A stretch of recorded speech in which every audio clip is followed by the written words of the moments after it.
A new sport is breaking out. Drone racing. Onboard cameras now mean pilots can fly remotely just about anywhere. In this show, we'll meet the pioneers of the drone world. The fastest, the youngest, the best. This is Droners. 1, 2, 3, jump.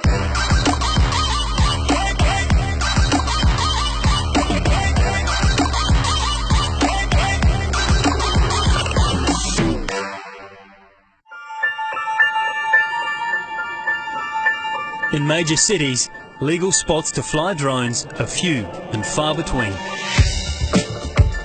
In this episode, a crew of New York droners are forced to get creative. We are in our secret spot. Somewhere in New York. It's as far as I could get to tell you guys. We don't want to make the spot too hot. We come, we set up some gates, have some fun, man, fly some packs. Drink some beers, you can't go wrong. It's Friday night and these drone pilots are evading the cops for the thrill of an underground drone race. Once you put the goggles on, you're in the cockpit, you're flying full tilt. That's when the nerves kick in, the adrenaline kicks in, your hands are shaking, your knees are shaking. When you're finished, you still can't stop shaking. It's a ready to go mode. A shout out on Facebook just a few hours ago brought them together for a meetup. But will they get busted? Guys, if you guys are gonna race, we need to have it now because we already had the first trophy. All right, in 3, 2, 1,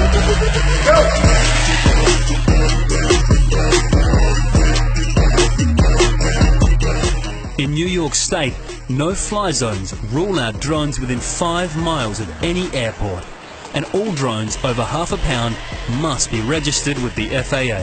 How many laps did you get? I need to take off. Around here, following your dreams and becoming the best pilot means bending the rules.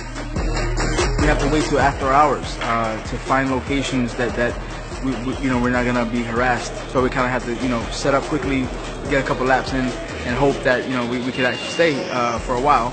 Come here knowing that we have with the expectation that we may have to leave right away.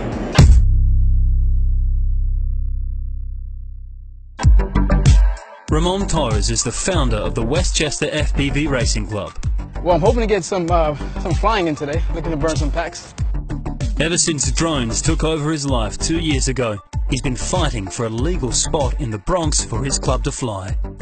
The reason why I fly is because you get that sense of being free. You get a rush while you're in the goggles. I used to ride motorcycles, and riding motorcycles is very dangerous. You can get that same rush flying FPV. When I first started flying, I literally flew like poop, right? So they would make fun of me and say, you can't fly, and all you do is hover, and they call me hover boy. And now everyone knows me as the poop. It's pretty good, and it's working for me. But how do you become a better pilot when you're not even legally allowed to get in the sky? Drone sales across the US more than doubled in the past year, but heavy restrictions still cover many areas, this park included. If you don't give us a place to fly, we're gonna find a place to fly and eventually get in trouble, and it's a vicious cycle. To find somewhere the club can legally hold a race, Ramon is thinking outside the box. So right now we're headed downtown to Manhattan, the west side, and tonight it's going to go down, and we're going to have one winner and one king, and we're going to battle it out.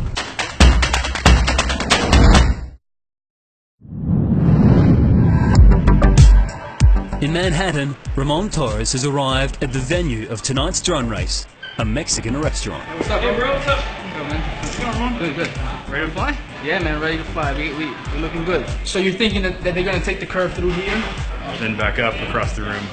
Tonight, the biggest names in East Coast racing are all converging on this spot. This is my first time meeting everybody in real life, and I've never seen anybody fly, so it will be interesting to see who's gonna come out on top from all this. My predictions for tonight, so we got a guy named Velcro. He should be here soon. I feel like he might be the one coming in first place.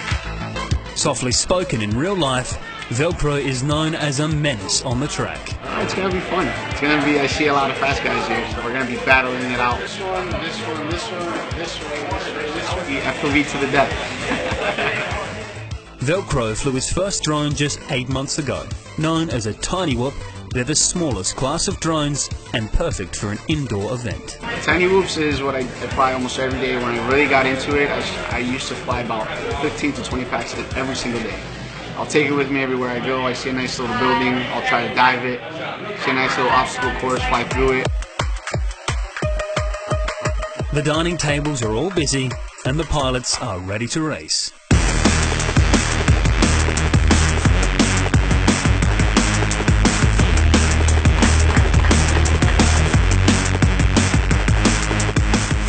The pilots are doing pretty good. The hardest part that I will see from the track itself is actually those donuts. You know, everything else seems to kind of flow.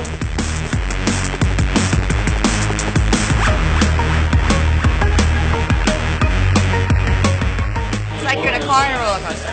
That's what it feels like. Because you're like... The test of who's the best is how many laps of the course each pilot makes in 2 minutes. Smooth sailing, got 4 laps, so not too bad. Only 2. Not good. Not good. Velcro's main competitor is the racer known as Bruce's dad, with his custom-made drone that he calls Alien Whoop. So the quad's flying really good tonight. You know, there's a lot of thermal currents in here with people walking around and fans from the ceiling, ventilation, and I was able to pull off 5 laps. As the pressure builds to the final race, Ramon is feeling the heat. Tonight, he doesn't have enough time to race himself. Pilots ready! Are you serious? I can't fly this. It's the final race, yeah, it's very exciting. This is what it all comes down to, this is why we came out, the final race. 30 seconds. Velcro gets a slow start.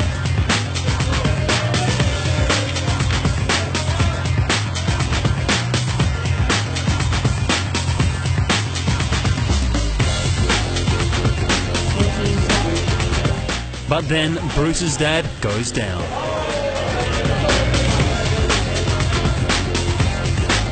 The other pilots rush to help. Hold on. 10, 9, 8, 7, 6, They're all gonna do. 5, 4, But now, 3, Velcro has the 2, lead. 1. The number 1 finisher is Brian. Velcro, Tiny Whoop King, Velcro FPV. Come on, guys! I think that the whole entire event was well done. A lot of crazy flying, a lot of close quarter flying, you know, very competitive, very tight fighting. And now it's over, Ramon can finally chill. I feel great. I feel like we had a successful event. We had a great time. It was great. As more droners take to the skies, a whole new subculture is emerging. Whether the authorities like it or not, this underground sport is about to explode. And drone racing will soon look very